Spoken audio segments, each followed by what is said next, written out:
Hello and welcome to Thought for March the 28th. Our readings are Numbers chapter 10, Proverbs chapter 6 and Luke chapter 20. And our thought is, those who are considered worthy.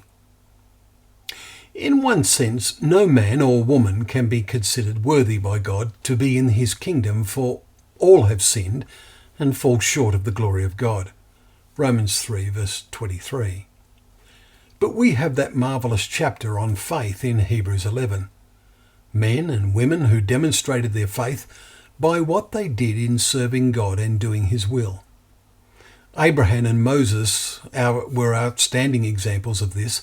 But remember, verse 29 in that chapter says, by faith the people crossed the Red Sea as if on dry land.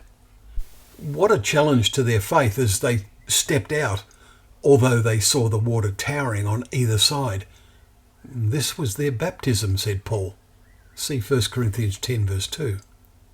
But we are about to read in Numbers of how most of them failed to maintain their faith and fell in various ways in the wilderness.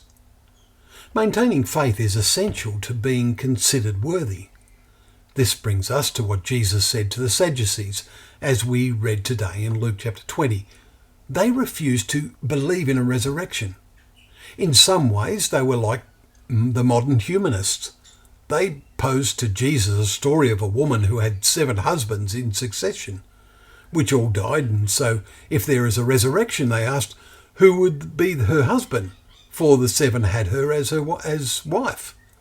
And Jesus said to them, the sons of this age marry and are given in marriage, but those who are considered worthy to attain to that age and to the resurrection from the dead neither marry nor are given in marriage.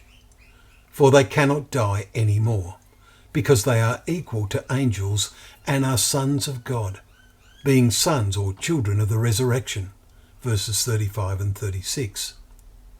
We noted his final words in correcting the Sadducees. He said, God is not the God of the dead, but of the living, for all live to him. Verse 38.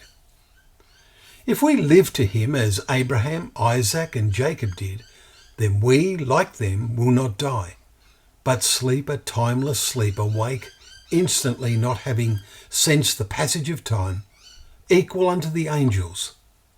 So let us walk with an ever-strong faith as we travel through the wilderness that is the world scene today, conscious of the failure of those who by faith crossed the Red Sea in baptism, but their wilderness destroyed their faith. Well, thank you once again for joining us for Thought for the Day, where together we can open up the pages of God's Word, knowing that Word to be a lamp to our feet and a light to our path.